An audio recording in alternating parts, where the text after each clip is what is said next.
Most people really don't understand what the debt ceiling is, why it's a big problem.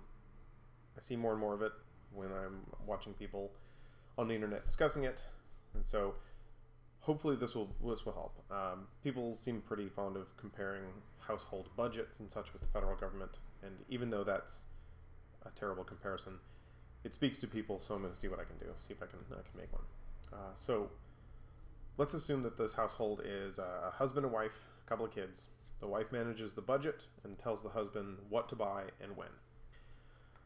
When the wife tells him to do this, he absolutely must do it. Okay, the husband has a credit card that he can use to make purchases, and if it makes you happy, you can switch these roles or make it Michael and Stephen or Sarah and Christina. I don't really care. It doesn't matter.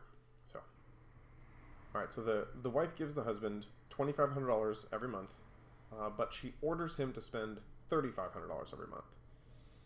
So each month the husband is required to pay the mortgage and the utility bills, buy clothes for the kids, car insurance, gas, that kind of thing. He uses the money that she gives him, and then he puts the rest on the credit card.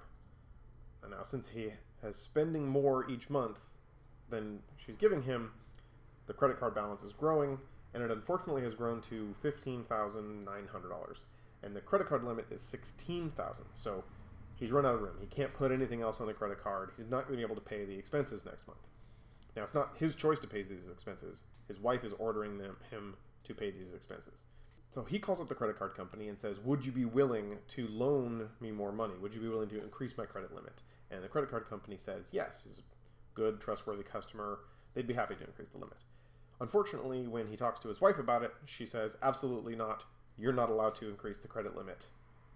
So he says, but you told me I have to buy these things, which total $3,500 a month, and we're at the credit limit. You're the one who told me to spend the money. If I can't borrow any money, I won't be able to pay the mortgage and the power and the gas and the water. And she says, you have to pay all those things, you don't get any more money, and you're not allowed to borrow any more money. Right? It doesn't make sense, right? But that is the situation. I know it's hard to describe. That is, the analogy is awkward, and feel free to help me refine it. But this is how it translates. The wife is Congress. Okay, she takes their income, the tax revenue, uses it, or gives it to the husband, and she tells the husband what to spend. Okay, these are the appropriations bills that are passed by Congress. Okay, which are not the budgets. The appropriation is different.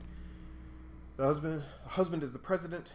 He receives the orders from the wife to spend a certain amount of money on certain things, and he's required to do that by law. The appropriations bills that Congress passes are law, and he is required to execute on that. That's the executive branch. That's what they do. Okay, the checking account is the treasury. Okay, the tax revenues are deposited in the treasury, and the husband uses them to pay for the expenses as ordered by the wife, i.e. Congress. The credit card is the debt, and the credit card limit is the debt ceiling. Okay, you can't spend more than you're allowed to borrow. The credit card company, which is willing to increase the credit limit, is a combination of all of those willing to purchase T-bills, treasury bills, right? That means you're willing to loan the government money because you trust the government. You trust that you're going to get that money back. So there are still plenty of people willing to loan the United States money. It's still the most secure investment around, supposedly. And so that's why the credit card company is willing to increase the limit in the example, i.e. increase the debt ceiling. So Congress passes laws which order the president to spend money. Congress passes laws which control how much money the Treasury receives in tax revenue.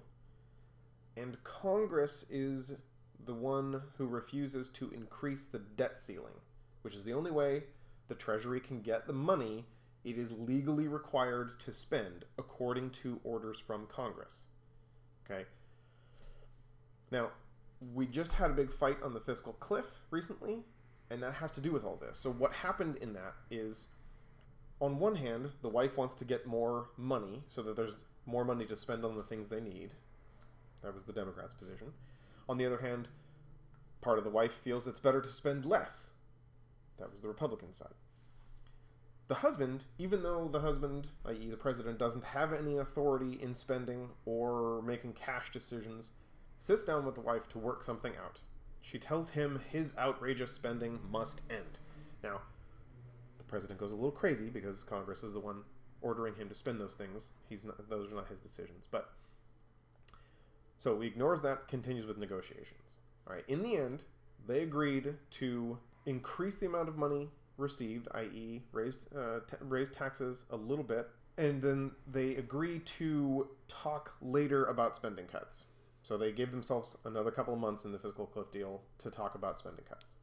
So, however, when they get to those spending cuts, they will not be enough. It is just not possible to make those spending cuts large enough to close the deficit, which means that regardless of the deal they come to in 2 months, we will still be running a deficit, which means we still need to borrow money to continue running the government.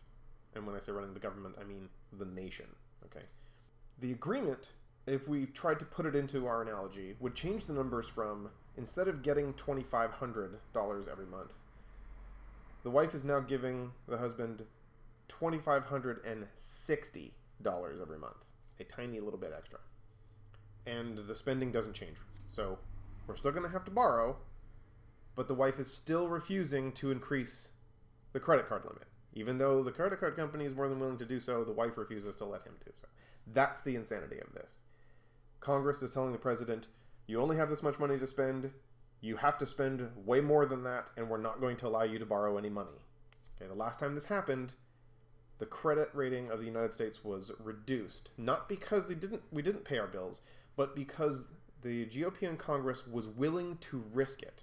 They were, the dysfunction in Congress was so great that they would take us to the brink. They downgraded our credit rating for the first time ever. That's the insanity.